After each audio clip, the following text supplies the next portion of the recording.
Last video में अगर आपने देखा होगा तो मैंने बताया था कि स्टॉक मार्केट में कैसे मेरे जो है वो लाखों रुपए डूब चुके हैं।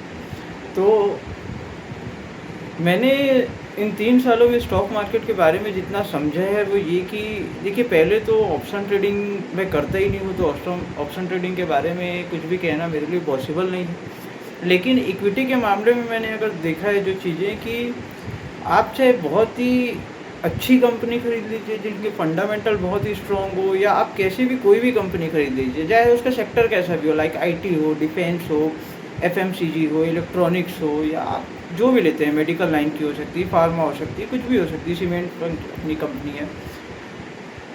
अगर आपके लेने के बाद, एक तो कहते हैं कि इक्विटी अगर आप लेते हैं तो वो आपको हमेशा लॉन्ग टर्म के एंगल से लेनी चाहिए, क्योंकि ये जो पैसा जो या वेल्थ जो जनरेट होती है वो हमेशा लॉन्ग टर्म में होती है, शॉर्ट टर्म में उतनी वेल्थ बनती नहीं है। लेकिन मैं अगर आपको बताऊं कि अगर आपने कोई भी इक्विटी खरीदी है और अगर आपकी इक्विटी खरीदने के बाद वो 6%, 7%, 8% अगर डाउन जा रही है, तो यकीन मानिए फिर वो आपको उसकी रिकवरी में कितने महीने लग जाएंगे, कितना समय लग जाएगा, इसकी कोई गारंटी नहीं है। जैसे मैं एक एग्जांपल बताता हूँ कि आपने कोई शेयर लिया, मे बी आपके लेते ही विद सम न्यूज़ और एनी अदर सिचुएशन, अगर वो बाई चांस 10%, 9%, 12, 13, 14% अगर क्रॉस कर चुका है, फिर आप मान के चलिए कि पूरा साल बीत जाएगा, लेकिन आपकी रिकवरी वो कॉस्ट पे भी आना बहुत मुश्किल हो जाएगा। कैसे, मैं आपको बताता हूँ कि समझो किसी दिन शेयर 2% बढ़ेगा, किसी दिन 3% बढ़ेगा, किसी दिन फिर 4% बढ़ेगा,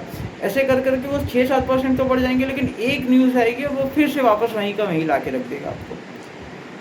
दैट मीन्स टू से कि अगर आप इक्विटी में डील करते हैं तो आपको टाइम टू टाइम वो जितना गिरते जाए आपको एवरेज करता रहना पड़ेगा, क्योंकि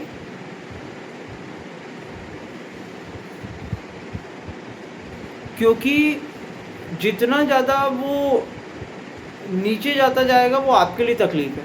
आपको हर बार एवरेज करते हुए कैसे भी उसको एटलीस्ट 2 से 3%, मैक्स टू मैक्स 4% में रखना पड़ेगा, ताकि किसी दिन कोई एक अच्छी न्यूज़ आई और वो 4% से 2-2.5% प्लस में खुलेगा मार्केट, और थोड़ा करके वो आपकी लागत तक उसको ले जा लेगा। क्योंकि अगर कोई चीज़ एक बार 9-10% के लॉस में चले गई, इसका मतलब आप मान के चलिए कि कितनी बड़ी न्यूज़ चाहिए कि वो एक दिन में 9-10% खोले, क्योंकि कंटिन्यू लगातार 3-4 दिन तक वो डेली आपको 3%, 4% का रिटर्न देते रहे, ये प्रैक्टिकल ही नहीं है। मेरे पास ऐसी कई कंपनियां थी, लाइक डिफेंस की है, फार्मा की मेरे पास ली हुई थी, आईटी सेक्टर तो आप जाने ही दीजिए। ऐसी कई कंपनियां हैं जो 2024 में अपने जून जुलाई के महीने में जो थी, आज 26 होने आ रहा है, उसने अपनी लागत की भी शक्ल नहीं देखी है। अगर आप किसी को ध्यान हो, अगर कोई जानता हो, तो हॉल के जो शेयर थे वो 2024 में भी 55-5600 के थे, उसके बाद से आज तक इसने 55-5600 की शक्ल ही नहीं देखी है। पॉलीमेडिक्योर एक कंपनी मेरे पास रखी हुई थी, वो 3000-3300 की थी 2024 में, आज उसने वापस 3000 की रेंज ही नहीं दिखी 2 साल के बाद भी। इवन अभी तो 2000 से भी नीचे चल रहा है, थोड़ी देर पहले 1100 रुपये चला गया था। ऐसे ही आप ऐसे हर सेक्टर में कोई ना कोई कंपनी है जो ख़त्म हुई तो होती ही गई, अपनी लागत ही नहीं देख पाए हैं उन्होंने 2 सालों में। तो ये एक ऐसी सिचुएशन है, मैं स्टॉक मार्केट में मेरे लाखों रुपए डूबे हैं और मैंने कभी ऑप्शन में ट्रेड नहीं किया था। जितना भी था वो सब कुछ कायदे से सिर्फ इक्विटी में थे।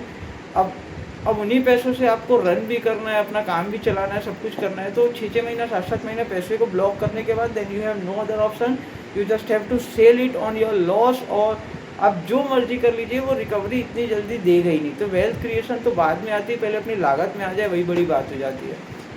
ये बहुत कुछ देखा हुआ है। तो मैं अगर कोई इक्विटी में डील करता हूँ तो यही कहूँगा कि आप अपने पास थोड़े पैसे सेव करते रहिए। जब अगर आपका शेयर गिर रहा है तो आपको एनी हाउ उसको कैसे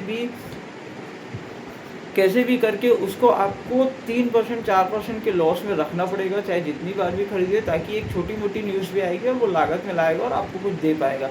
हाँ, आपके शेयर खरीदने के बाद अगर वो लेने के बाद 5-6% प्लस में चला जाता है, that means you are secure. अब आप उसको होल्ड कर सकते हैं कि गिरेगा भी तो वो 6% गिरेगा धीरे। लेकिन अगर आपके लेने के बाद अगर वो कैसे भी करके 10%, 11% क्रॉस कर दिया है, तो आप यकीन मानिए कि कुछ नहीं हो सकता। मेरी इंस्टाग्राम में एक आईडी है जिसको मैंने अभी बनाया था कि बिगेस्ट लूज़र करके, तो